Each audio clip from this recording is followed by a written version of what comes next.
வெளிப்படையா பார்த்தா, ரஃபா யுத்தத்தோட வீரியத்த புரிஞ்சுகிட்டு அமெரிக்கா பின்வாங்குன மாரியும், இஸ்ரேல கைவிட்ட மாரியும் இருக்கும். ஆனா 1% கூட இஸ்ரேல கூட்டணி நாடுகள் யாருமே கைவிடலைங்கிறது தான் எதார்த்தமான உண்மை.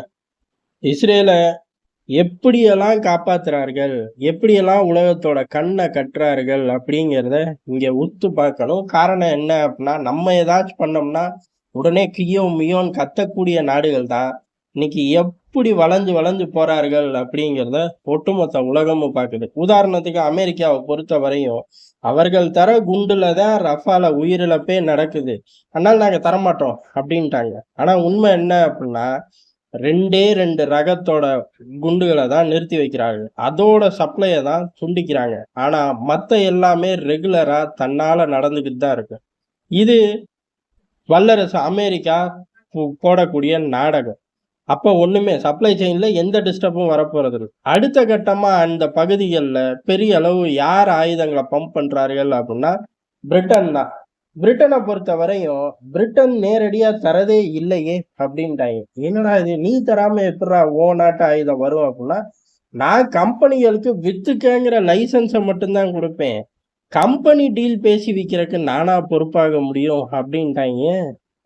என்னடா லாலிபப்பா விக்கிற அப்டின்னு கேட்க முடியாது. கம்பெனி விக்குது.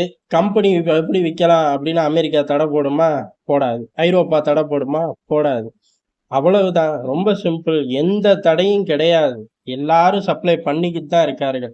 ஆனா, வெவ்வேறு முகமூடிய போட்டுட்டு உட்கார்ந்துக்கிறாங்க. பிரிட்டன பொறுத்தவரையும் கம்பெனியும், இஸ்ரேலும் நடவடிக்கை.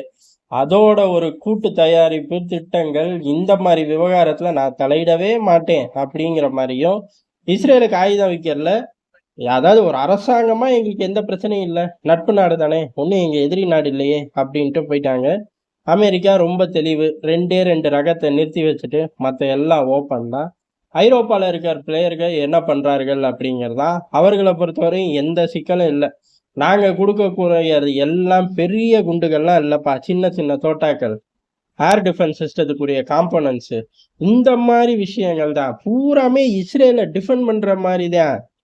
எங்கேயோ இருந்து ராக்கெட் வருது. அத நியூட்ரலைஸ் பண்ணணும். எங்கேயோ இருந்து புல்லட் வருது. அந்த வீரன நியூட்ரலைஸ் பண்ணணும்.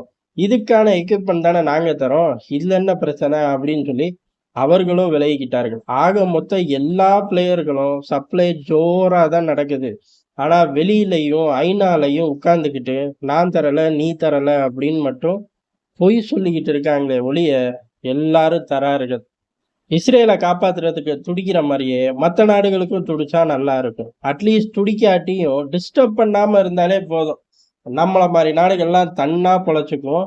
இந்த பயலுகளோட விஷ வேலைய சமாளிக்க கூடுதலான நேரத்த நம்ம செலவு பண்ண தேவையில்ல.